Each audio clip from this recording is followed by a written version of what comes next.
Now, Elon Musk has posted this ancient meme, which is as old as 2018, back when the internet was a far less censorious place than it is now.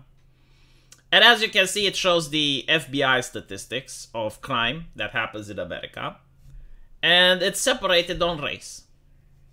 Now, the mainstream media is only focusing on one particular type of crime. And many people on the internet has asked why that is. Like, recently, for example, there was a crime in a subway that took place. Despite the fact that there were individuals that were people of color, the media is focusing on the Marine. And I even seen in newspapers where they zoom in to the Marine's face so that you don't see that there are people of color nearby. Because the mainstream media seems to be very interested and very focused on talking only about this chat, right? So Elon Musk is asking the question, like, why do we never see on the news crimes when black people are involved? So like gang violence or stuff like that. Like, why doesn't that make international news? And I mean international because even here in Romania, I hear about these things that are happening in the United States. I don't know why though, but the Romanian media sometimes reports on them.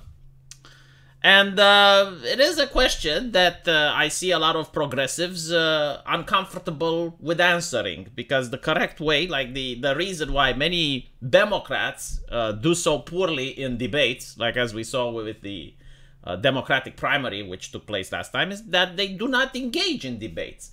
Like, I do not know when is the last time that AOC has engaged with a Republican in a debate in her entire political career.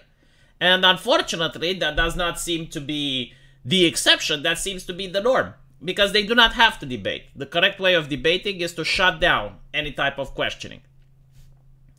But in this video, I will try to answer from the woke point of view, why is it racist for people to consider that posting this meme?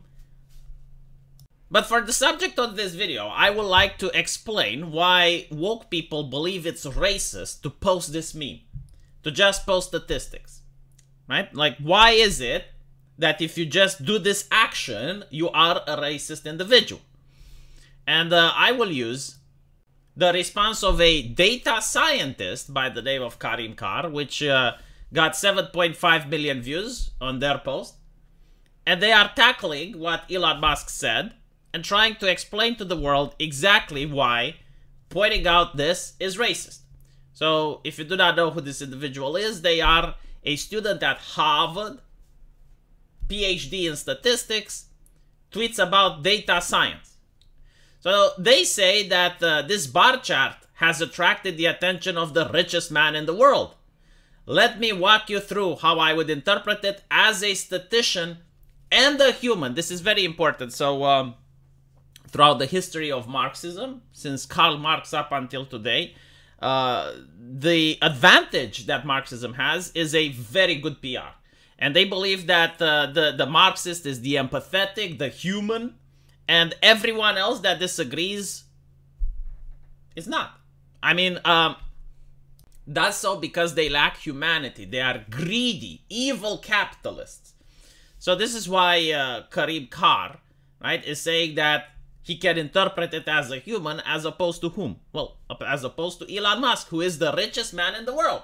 So wealth makes you evil, greedy, right? But what's interesting is that this individual is at Harvard.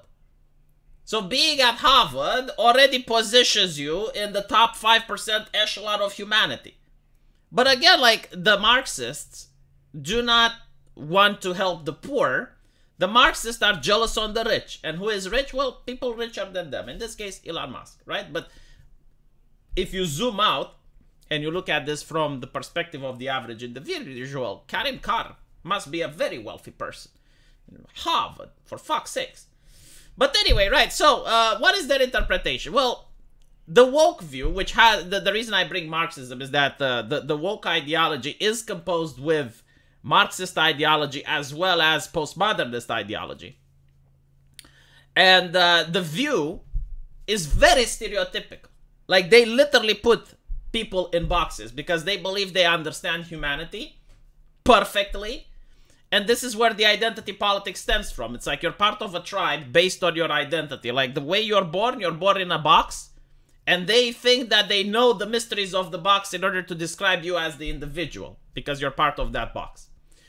So the way Karim Kar frames it is very simple. Black people in the United States commit crime because they're poor. White people commit crime because they're racist. All right, like this is the worldview. Like there is no more questioning of it. Like this is like the axiom. Like this is the woke theory, right? It dictates, and yes, every single one, no exception, everyone, right? Like at least when a racist stereotypes, he would say something like, "Let me think what I'm allowed to articulate here, because I'm in a pickle now. I'm on YouTube. I have to give a racist example, and it's difficult. But I need to do it for the case of the argument." A racist would say, British people are overly polite. This is positive racism, I understand. It needs to be dismantled. But if he actually meets a British person and he's like, "Oh, you what, mate? Like, so he debunks the stereotype. The racist person would consider, okay, well, British people are still overly polite, but this particular one isn't. Right? So like they would change their mind about the individual, but they may still hold the same prejudice upon the whole group. Now, if he actually meets British person after British person after British person that behaves differently, then eventually they may even change the prejudice on the group, right? So like this is how, up until now, the grassroots racism would function. The academic type of anti-racism is completely different. Like they decide that, okay, well, white people commit crimes because of racism, black people commit crimes because of poverty, period. And you can show them, like, no matter how many examples, no matter how many situations. In fact, they would do the opposite. Like, if you show them an example where a white person does a crime because of poverty, they would try to find ways to justify that, no, actually, it's due to racism. And if you show that a black person does a crime for any other reason than poverty, they would still try to justify it, no, but society, right? So this is how the anti-racism view works. Like, they have already figured out humanity. They have already eluded all the mysteries about the human race. And you cannot contradict them, like they are axioms. So basically, when Elon Musk is showing this, he is showing this because he is mean-spirited. Like, he understands the reason, but he is trying to obfuscate reality. So Karim, which, as you can see, is a human, is trying to bring back compassion and empathy and humanity into the discourse. Because Elon Musk is confusing people. So this is why the statistics are being viewed as racism, just by posting them. I hope I managed to explain this phenomenon. Let me know what you guys think, and as usual, I will see you in the comment section. Take care.